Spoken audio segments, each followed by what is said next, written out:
All right, so for those of you who don't know me, I'm Brandon Gilmore. I'm the Director of Communications here at the NCCAA.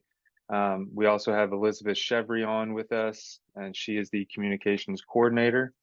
We're going to be tag teaming this today. One thing, if you have questions, please utilize the chat.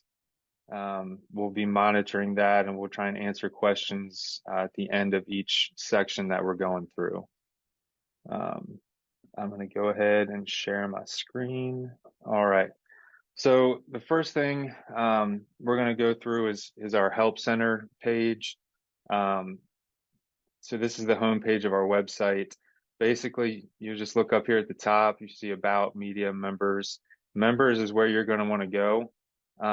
For those of you who may have a smaller screen, or if you're looking at it on your phone, if your browser might look like this, you'll just click on that tab and you'll see it down here at the bottom. So we'll click on Members, and that takes us to our Help Center page. So you see our various sections, general sections, sports information, and coaches, plus some featured links over here to the right. I'm just going to breeze through some of this, just the important stuff that we want you guys to be aware of. Teamworks right here. This Teamworks is basically our main form or way of completing forms. So those forms for you guys are mainly going to be Student Athlete of the Week, Scholar Athlete, and Scholar Team. And this kind of goes over criteria as well as some walkthrough instructions. An important link here for Student Athlete of the Week, this nomination dates. This tells you the windows for each sport when you can nominate. And we'll send out information on this through email as well. This is also login page for Teamworks. If you're new on staff or if you're with a new school, you may have already received an email from Teamworks to get your account set up with the password and everything. But if not, that's something we're kind of going through right now. So you should get that in hopefully the next week or so. If you don't, you can reach out to me and let me know. We'll make sure you're set up. Another thing right here, this forms section. This has various forms for you guys or your coaches to fill out. Again, Scholar Athlete, Scholar Team. These have to be submitted on Teamworks, so that's just a link to the Teamworks page. Here's All-American forms, which are fillable PDFs. And then our Game Plan for Life Character Award Series forms. This is something I really want to encourage you guys to try to get your athletic department to buy into. These are basically ways to recognize your high character kids. Again, these are fillable PDFs, so we ask for things like Christian character, Christian service, what they've done on the field, athletic and academic honors, leadership stuff, and then at the bottom, it goes over what the eligibility requirements are and some other things we need with the form. But again, highly encourage you all to nominate for this. If your institution is trying to be named a king chasing institution at the end of the year, this is one of the ways that you can do it by simply nominating it. It gets your institution points towards that. Head back to the Help Center due date calendar. This is something I highly recommend bookmarking, printing out. This has every sport, all the various due dates, Scholar Athlete, Scholar Team, when each championship is, things like that. So this is going to be very important to you all. Another important link is this announcement schedule. So this is all the set dates for when teams for championships will be announced, when Scholar Athletes are announced, when our Game Plan for Life award winners are announced, things like that. These dates may change here or there, but for the most part, this is what the announcement dates will be. SID handbook. A lot of the stuff we're going over today, you'll find in here. Best practices for regular season competition, what the host SID should do, schedules and stats. Again, I'm not going to go through all of this, but this is something I'd highly recommend you guys taking some time to read through. Stats reporting, Elizabeth is going to go through that here in a little bit. So this NCCA Google Drive, this contains, again, I mentioned the King Chasing Institution. This has some information that, again, if you guys are trying to get points towards that, you have a King Chasing page on your site. This helps you with that.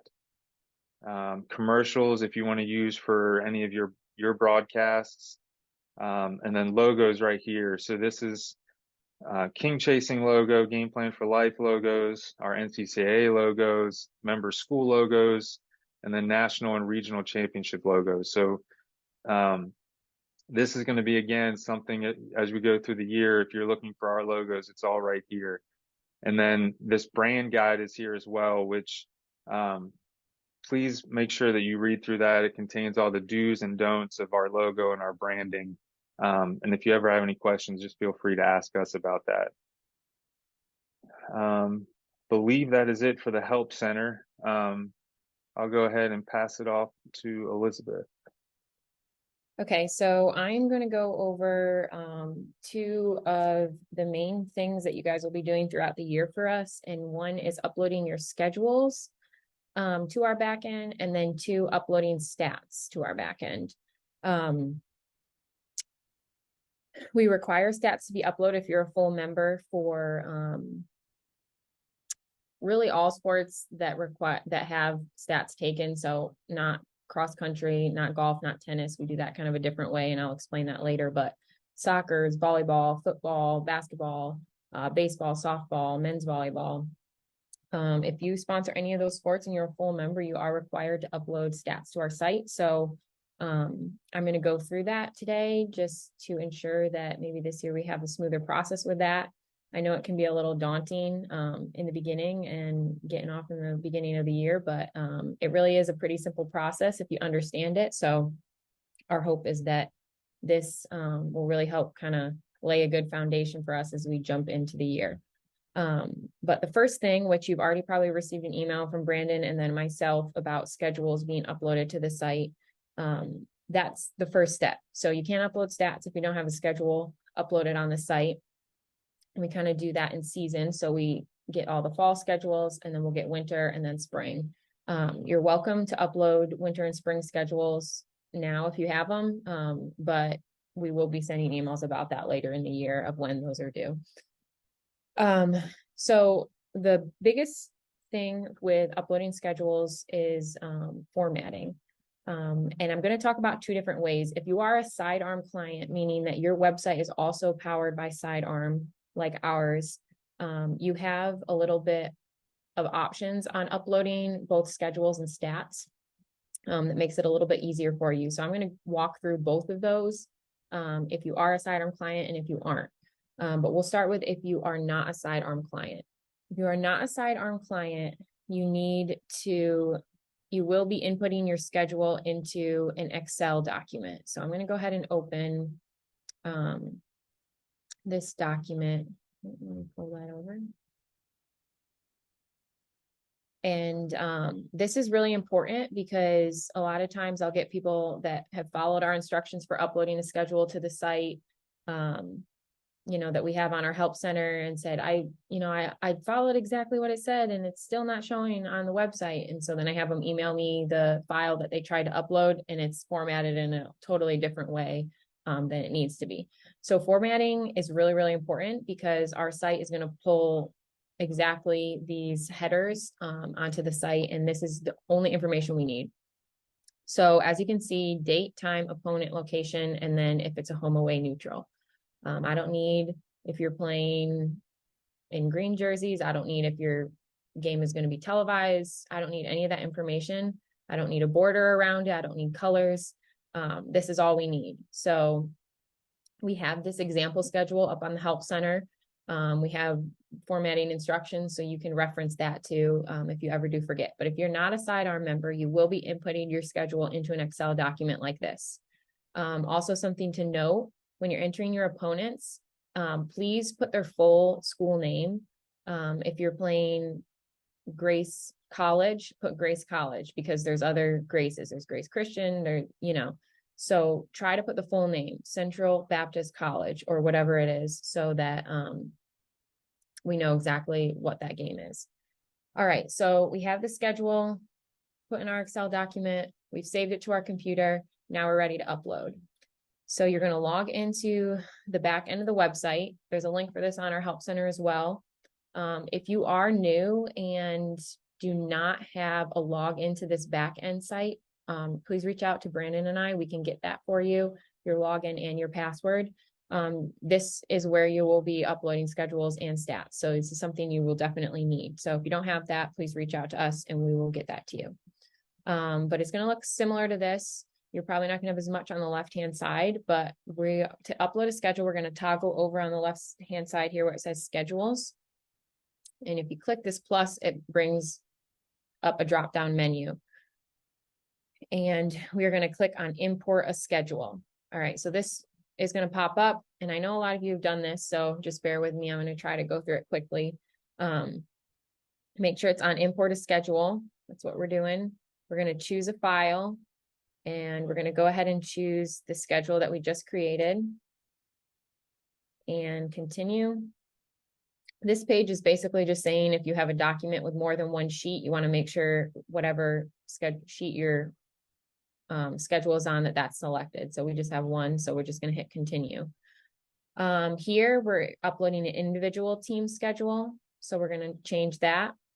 We can unclick this, no conference, and then basically you're just going to line up whatever you're uploading for. You're just going to select down here. So I'm just going to upload to football. I'm going to upload for the 2023 season. Another thing to know is all our fall sports, we ask that you upload just in 2023, not 23-24. Winter, go ahead and do 23-24 since it does overlap, and then spring would just be 24.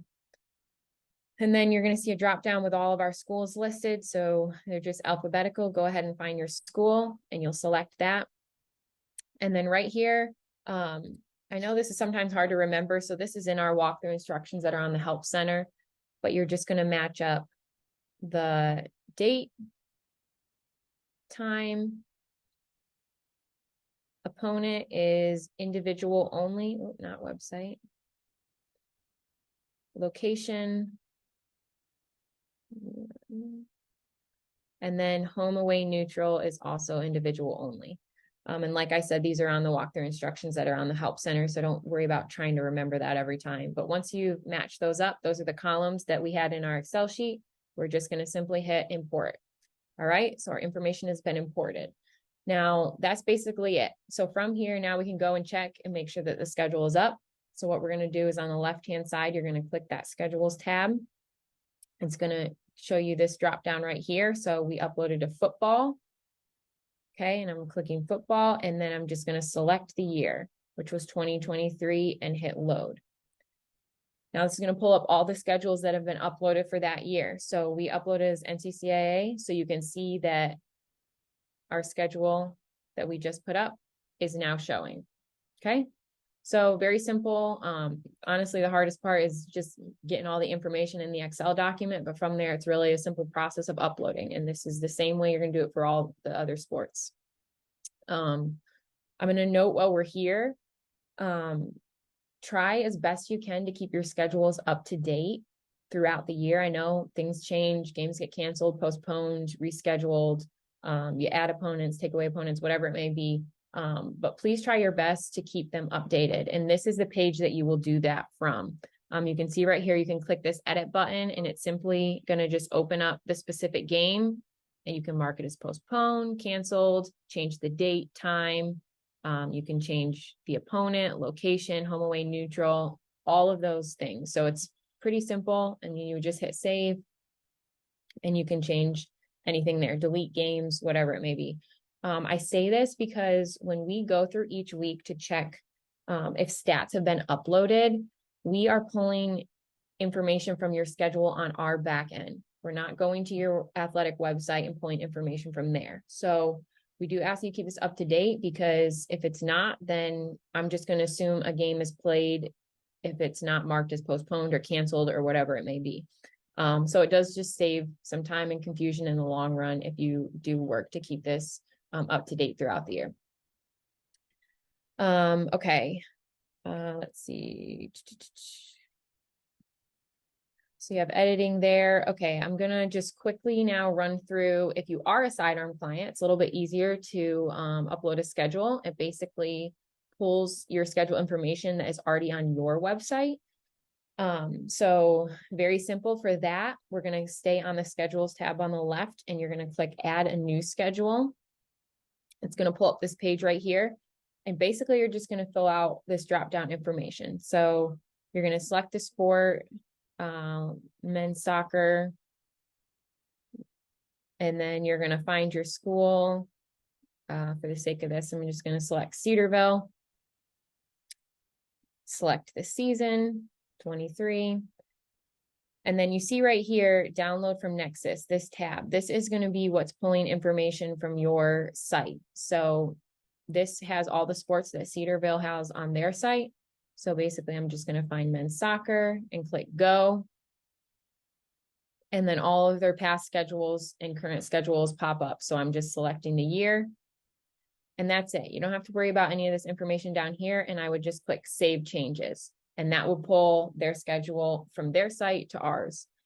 So that is a benefit of being a sidearm client. You have a little bit easier of a process there of just pulling it from one to the other. If you are a sidearm client and this is something that you want to do and you don't see this option on there, just get with Brandon and I on that, and we can help you with that. One thing I'm also going to note, this is more specifically for NCCA onlys, but forfeits. Throughout the year, we may get forfeits here and there. Obviously, if you're an NAIA school or NCAA school, your forfeits are awarded by your conference or your primary affiliation, however they handle that. But if you have a forfeit that was played, so you have a stat file, maybe there was an ineligible player that was played, we will have a stat file for that. But if there's a forfeit that happens due to weather or whatever it may be, contract violations, and we don't have a stat file because the game was not played, how we handle that is you will go on that schedule on your schedule backend page, and you're just going to enter the forfeit result on that page. We don't have a way of showing it on our main stats page currently. So that's basically how we do it. Find the game on your schedule, hit edit, and you'll just type in the forfeit score, whether it's 1-0, and then in parentheses put forfeit. So that's kind of how we handle that. I also want to note for NCCA only schools, we do have a process for forfeits. You cannot just get a forfeit just because. You need to, it needs to be approved by the national office. So I just want to throw that out there. If you are in a situation where you have a game that you think you could be awarded a forfeit, please reach out to us via email or phone and provide us with a contract, and we'll review it and let you know if a forfeit is awarded or not. I know there's been some confusion on that in the past, so I just wanted to make sure that that was clear.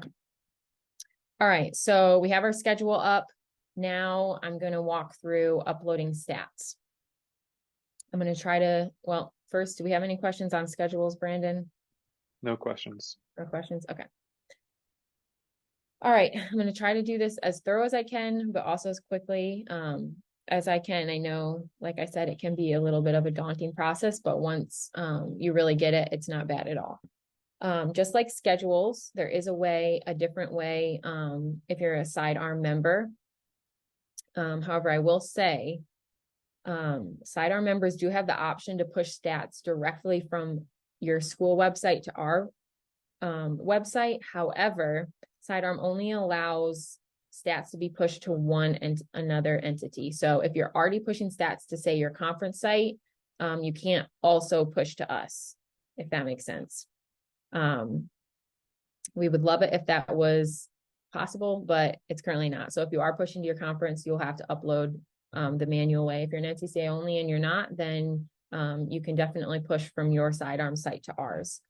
And like I said earlier, if that's something you want to do and you're currently not as a sidearm member, reach out to Brandon and I, and we'll make sure that's set up before the school year starts. All right, so uploading stats. We're going to kind of start from the beginning. Let's say you played a game and you are emailed an XML file. This is the file type that is needed to upload to the back end of our site, not PDF stat files, not Word document stats, Excel, nothing like that. We need an XML file. So from your stats program, make sure that's how you're exporting your files. All right, so say we played an away game, we're emailed an XML file, we save it to our desktop. Now what do we do?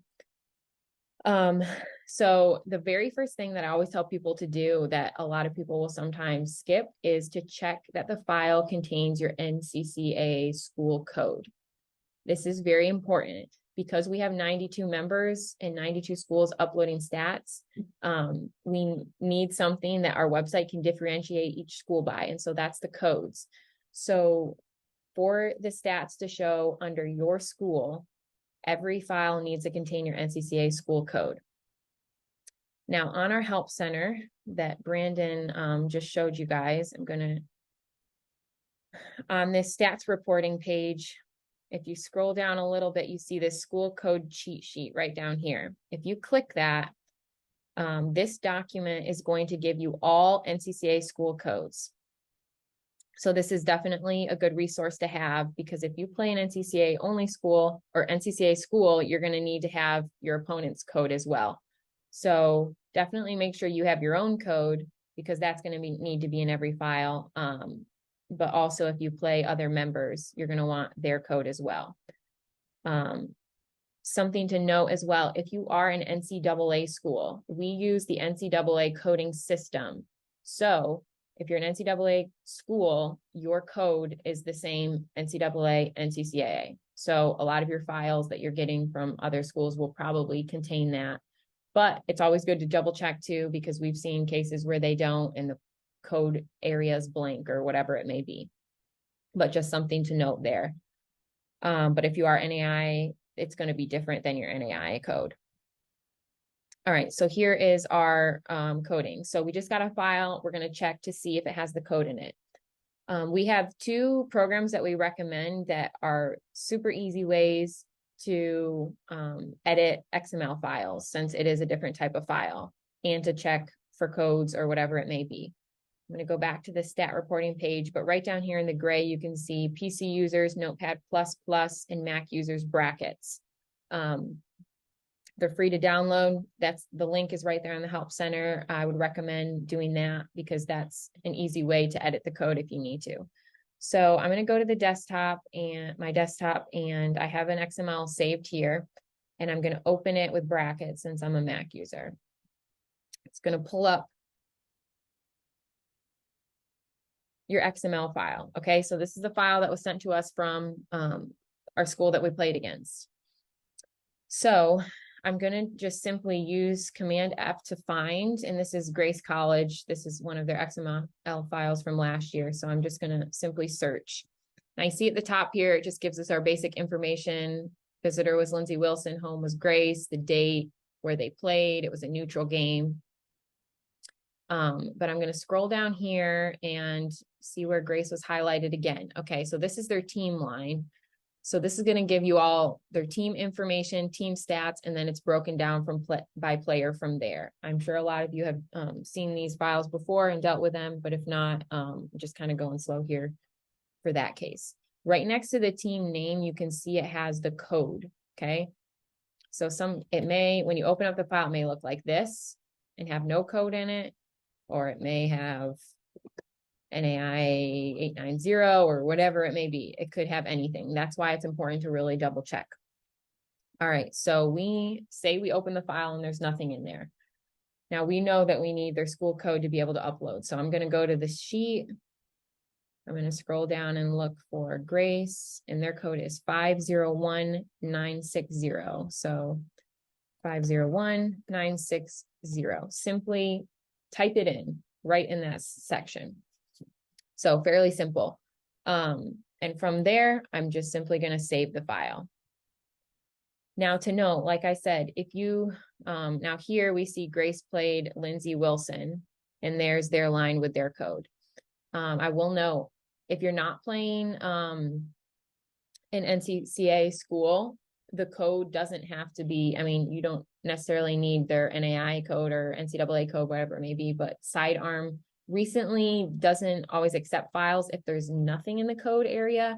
So you can always put 99999 in the code area for an opponent or their NAI code or whatever that may be. If you are playing an NCCA only school and you are the home team, you are responsible for uploading stats. So you need to make sure the code is in for both schools. If you're the away team, the home school is responsible for uploading stats. So just something to know on that. So we have our XML file. We've double checked that the code is correct. Now we're ready to go ahead and upload that to the site. So we're going to go back to the back end where we were uploading schedules. And on the left-hand side, a little bit further down, you see this XML box score upload.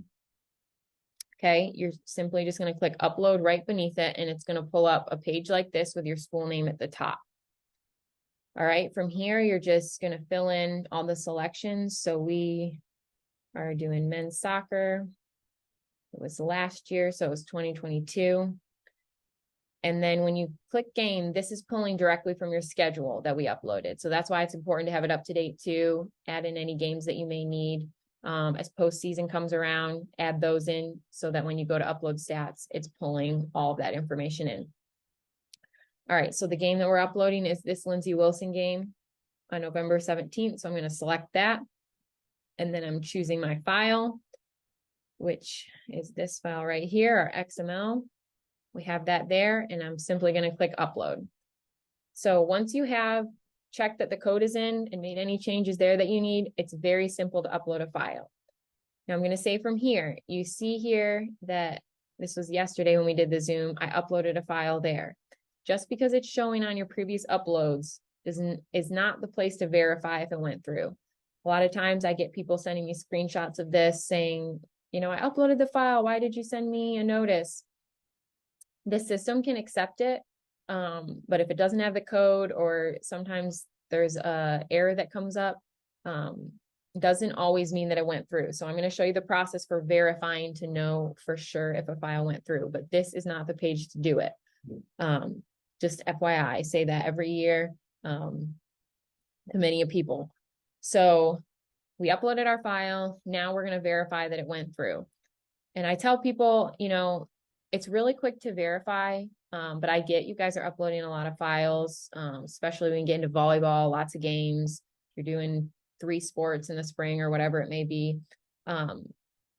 You know, another idea, if you don't want to verify after every upload, is to maybe verify Tuesday morning before the stats deadline to make sure that everything is up, or Monday evening. That's another way to do it. And you can just, you know, check all your uploads at one time. That's just another idea. Okay, so verifying uploads, we're going to go to the main site. So the ncca.org, we're on the main site. You're going to toggle to the sports button right at the top, and you have all your sports. So whatever you upload for, you're going to go to, we uploaded for D1 men's soccer. So I'm simply just going to click the stats button for that. It's going to pull you to this page. Obviously, there's nothing uploaded for this year yet. So I'm just going to go back to last year and, 22. Go back to last year, and generally this is what the page is going to look like. The easiest way to now sort this is to click results. And then right underneath that, there's a button that says by team. That's going to pull all the results for men's soccer alphabetically. So this is the easiest way to check what games have been uploaded for your sport. So we uploaded for Grace. So I'm going to scroll all the way down to G. Okay.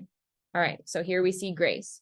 Now the game that we uploaded was November 17th against Lindsey Wilson, right here at the bottom. So we can, if we see the file there, we know for sure that it's been uploaded.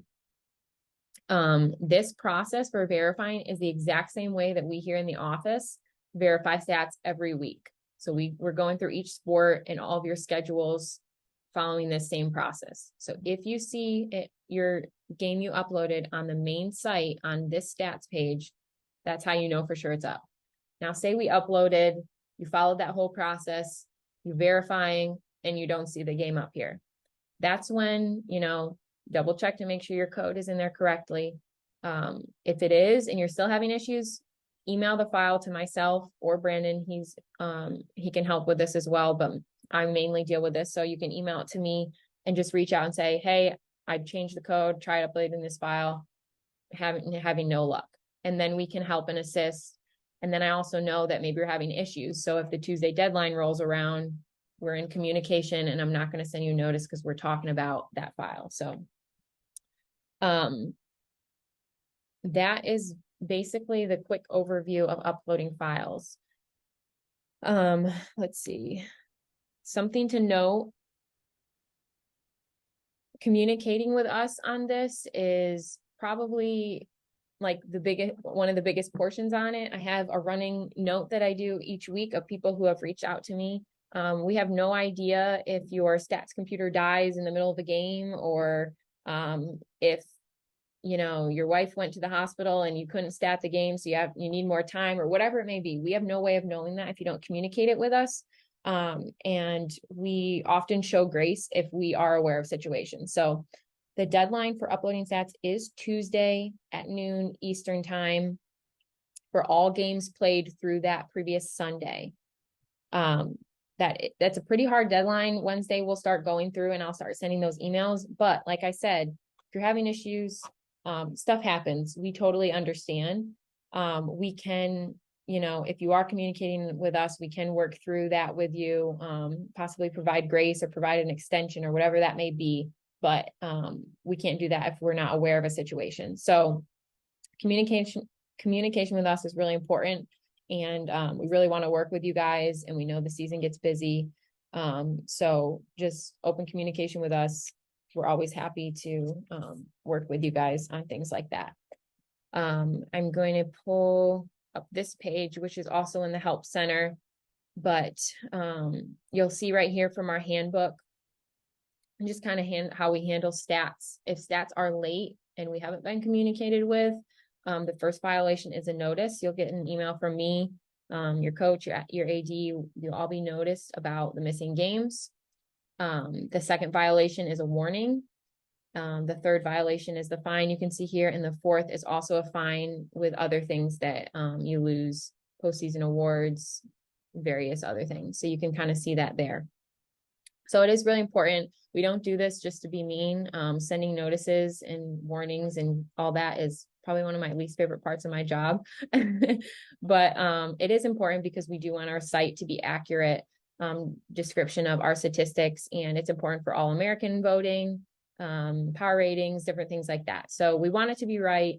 And that's why we do this. And we have 92 schools to manage. So this is the way that it needs to be done. Like I said, if you're sidearm, you can have stats pull automatically. If you would like that and you aren't currently doing that, reach out to Brandon or I, and we can talk with you through that. Cross country, tennis, and golf are kind of our three sports that you report stats differently. Cross country, I'll be sending a little bit of information about this soon, but you're going to report on a form that's going to look something like this. We're kind of in the process of making it a little bit different, but not too different. You're basically going to be reporting your best times for your athletes. And we compile that into a report and sort it by fastest times, school times, and then individual athlete times. And we send that out every other week. Like I said, I'm going to be sending more information on this, instructions on how to do that, what we're looking for. I will note that with cross country, I sometimes have schools sending me reports every week after every race. That's not what we're looking for.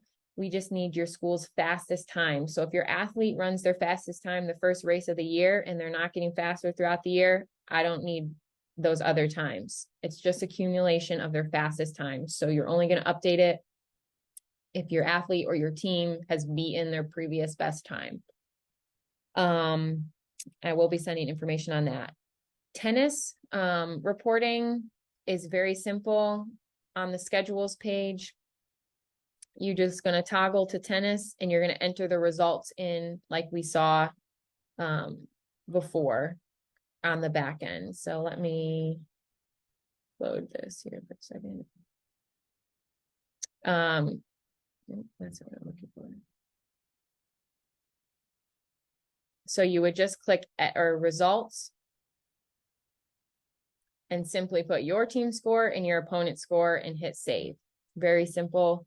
That's all that we need for tennis.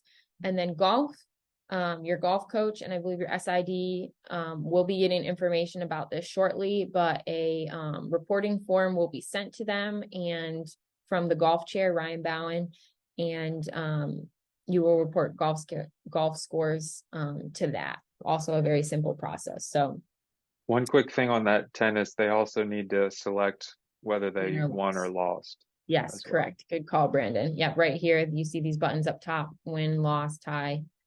You're gonna click that, whatever it is, and then put the scores and save. All right. Any questions in the chat, Brandon? There are. Can you real quick go back to the men's soccer stats page where you had Grace? I want to mention one quick thing. Yep. Your second, no, your second tab up top, your second browser tab. Yep. So if you guys notice right there, they've got conference games that have asterisk by them, and it says down below conference game.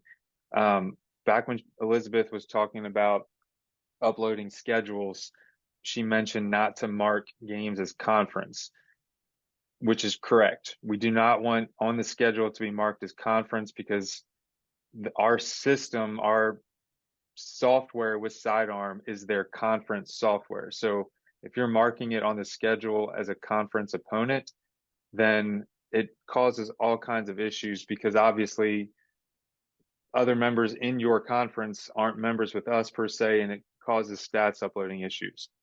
The way that Grace and other schools have their games marked as conference on this stats page is it's actually marked that way in the XML file. So with whatever stat software they're using, there's a way to mark that, or afterwards you can use brackets or Notepad++. It might say something like league game or conference game, and you're either putting like a yes or a Y or a no or an N. So that's how that populates. We get questions about that sometimes.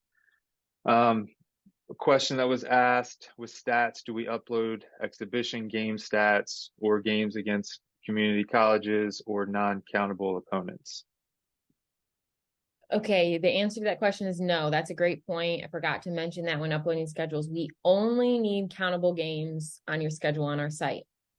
We don't need exhibitions. We don't need scrimmages. We don't need JV teams.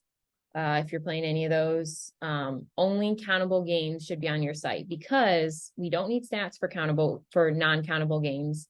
And if I'm seeing it on your schedule on the back end, I'm going to assume we need stats for it. So that also avoids a lot of confusion there. I'm going to show you really quick. Move this thing. On our site, on the Help Center, we do have under stats reporting on the right-hand side here, you see D1 non-countable opponents list and D2 non-countable opponents list. We try to keep this as up to date as we can. Just a note, if you're NCAA or NAIA, you need to be following their countable opponents or non-countable opponents lists, obviously. But this is more for our NCCA only. So if you're a D2 or D1 NCCA only, you can find these non-countable opponents lists here. Like I said, this is not every school in the world that's not countable. We try our best, but we update it as we find more schools that aren't countable that need to be on that list as well. So you can use that for a good resource.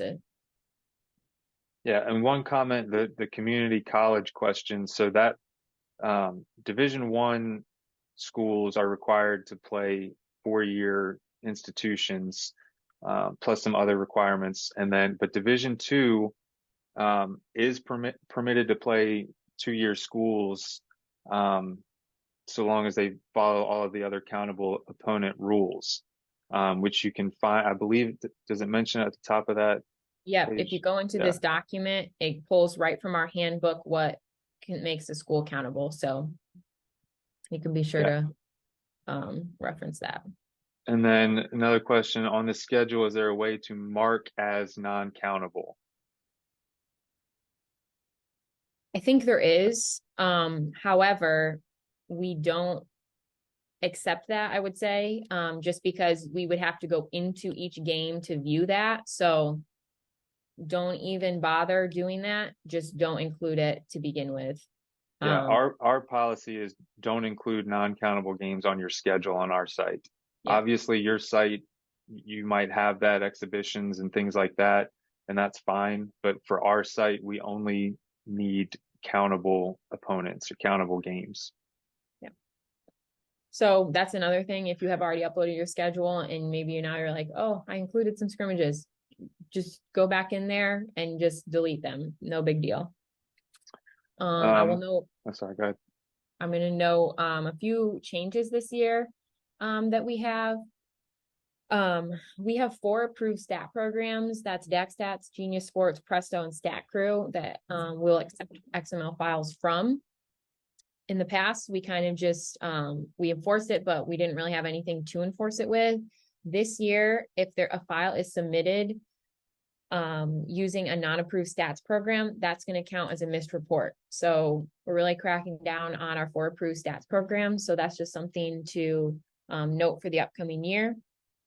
And then another thing, if you're playing another NCCA school in a tournament, the host is now going to be, if the host does not provide you with stats from that tournament, they are going to be penalized for that, for a missing stat report. Now, if the host sends you a file and you don't upload it, well, that's a different story. But if the host, who is the statistician of the tournament, does not provide you with a stat file, that is now going to be on them, the missing stat penalty.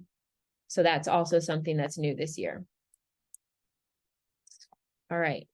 We got any other questions? Yeah. So are USCAA teams countable? The answer to that is yes and no. It's not.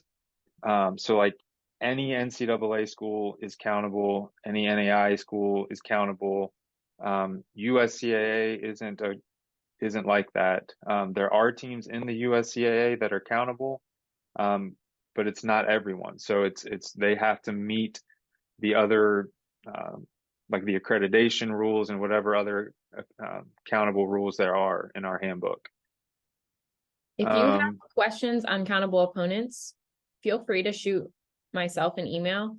Yeah, if you're scheduling and say, hey, can we play so-and-so or whatever, shoot myself an email and we can look into it too and just, give you an answer as well. Redeemer is asking, last year we played only Canadian schools in non-conference. This year we have a few American college games. Would they be non-conference as well? I'm not sure if this is in reference to the schedule or the stats, but I mean, basically on your schedule, nobody should be marked as conference on the back end. As far as if you're wanting teams to appear as conference or non-conference on stats, that's up to you if they're your conference or not, and whether you notate that within the XML file. All right, so I'm going to quickly go through Student Athlete of the Week. Again, this is a form that's done on TeamWorks. Nomination forms are only accepted on TeamWorks. So please don't try and send it through email or anything like that. They must be completed Mondays at 1 p.m. Eastern time, which is a hard deadline.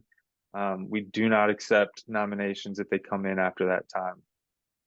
Only one student athlete per school can be nominated for each sport unless there are 2 awards in that sport. So for example, soccer has an offensive award and a defensive award. So you can nominate 1 offensive and 1 defensive for that sport. Only include accomplishments from countable contests, nothing from exhibitions or anything like that. You are required to include high resolution headshot and action shots. At a minimum, we need at least one of those, either one. But if you don't include either, if you submit a form that doesn't have a headshot or an action shot, unfortunately, your athlete will not be considered for that award. Please make sure your nominees are worthy for consideration. And I know that's going to vary, by each person's opinion. The only reason I mention this is because we have sometimes a real life example. Softball player went 1 for 10 on the week with a single, and the team went 0 and 3 on the week. So obviously, I mean, that's great. She had a hit, but that's not really National Student Athlete of the Week worthy. I don't want to discourage you guys from nominating. Please nominate. The more nominations we get, the better the whole process and everything is. I just ask, please make sure that they are worthy of a national award like this. All right, so I'm going to show you real quick to find it on Teamworks. Here's the login link. And it'll bring you to this overview, this dashboard. Once it loads, you're going to click over here on the left by forms, and then you guys will see assign to me and perpetual. If you click on assign to me, so this is showing up because I started a form yesterday on our Zoom, but you're not going to find new forms for the most part here. We assign Student Athlete of the Week, Scholar Athlete, Scholar Team as perpetual forms, meaning you guys can fill them out as many times as you want during that window. So you'll find the sport that you want to nominate for. We'll click on it.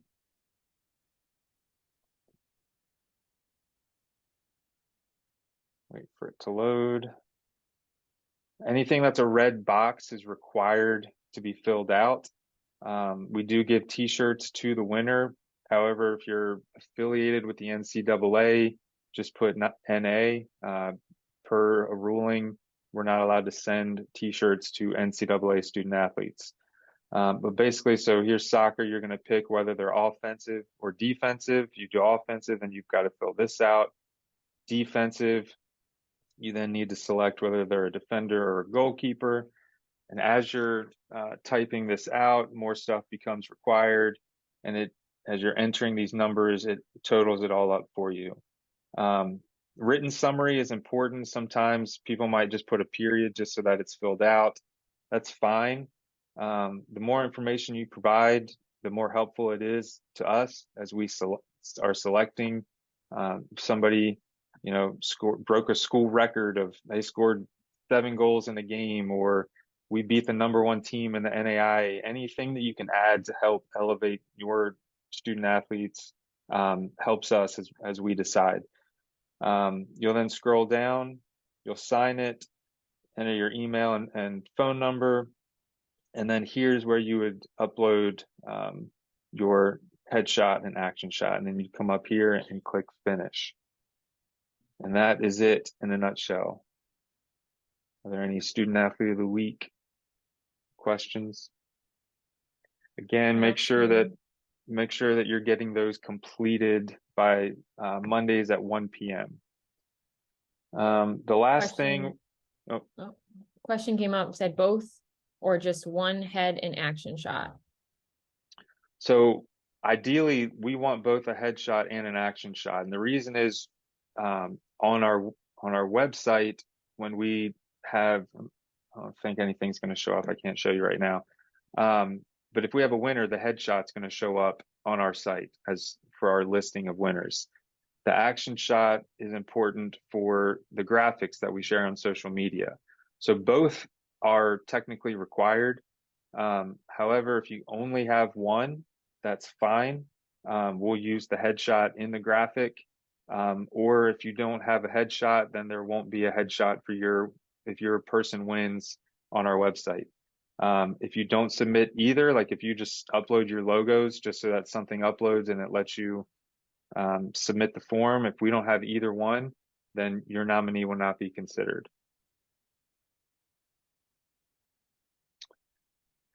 All right. So the last thing we're going to talk to you guys about are some partners that we have that can help benefit you guys, help make your job easier. The first one I want to show is Box Out Sports, which is a graphic design solutions software.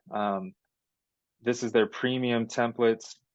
They have all different kinds of levels and costs, but this is all of their templates that they have, all the different sports specific, holidays, recruiting, rankings, quote graphics, things like that.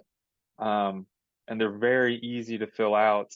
You're just simply typing in the information. They have a huge database of schools with their colors and logos. All that stuff is already there for you. Super easy.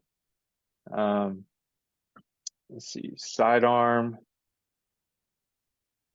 sports. Again, Elizabeth talked about the benefits of being a sidearm partner, how easy it is to upload your schedule and your stats with us. I believe we have about 41 schools who are partnered with Sidearm. They're an excellent partner for us. If you're ever in the market for a new website, highly encourage you all to connect with them. Huddle is another partner I want to talk about. They help build and run our NCCA network website and app. Any school who is also with Huddle has a channel on our network. So that's nccanetwork.com. It's also, we've got TV apps like on Roku and Apple TV. There's a mobile app. So most of the time schools will just have a website built by Huddle that they can direct their fans to. But with our members, you guys obviously are on our network. So if somebody wants to watch Grace College, they can do that on our network on the Apple TV or Roku or anything like that. So it just broadens the opportunity for your fans to be able to connect and watch your broadcasts. With that, something that's become valuable to us as we're producing our games on the NCCA network is Scorebird and their Nest device. Some of you may use Scorebot, which is another similar device, but Scorebird, this is something that's been excellent for us. It connects directly to the scoreboard at the venue, whether that's in the basketball gym or the soccer field or whatever it is. And it's automatically populating the time, the score, whatever's being entered in on the scoreboard populates on your screen in your scorebug for your broadcast. So that's something, obviously not having to worry about stopping the clock all the time and having the wrong time, lets you focus on other things that you may want to do, such as replays and whatever else. The last thing, Follett has built us our NCCA store. Some of you might be partnered with BSN and have shops through them. We do have several schools that are with Follett as well. So again, if you're reviewing your store situation, encourage you guys to connect with Follett. And if you have any questions on any of these partners, reach out to me. I'd be happy to talk to you guys about them. That's all I got. Are there any questions on this or anything else from today? Does not appear so. Oh, is there an NCCA discount for Huddle? I believe there is. I'd have to go back through our agreement with them on what the pricing is. But again, if you're reach out to me by email if you don't mind, and I can connect with you on that. Some of our partners do have discounts, and then others do not, but I do believe Huddle is one that has a discount. All right. Well, we appreciate you guys taking the time to be on this Zoom with us, and we hope that your academic and school years get off to a great start. We pray for you guys daily, weekly. Elizabeth and I are here always to support you. So don't hesitate to email, call. Don't feel bad. Like we're here. We want to support you guys. We want you guys to be able to understand and do everything that is expected. So utilize us as a resource. But thank you all, and look forward to working with you guys this year.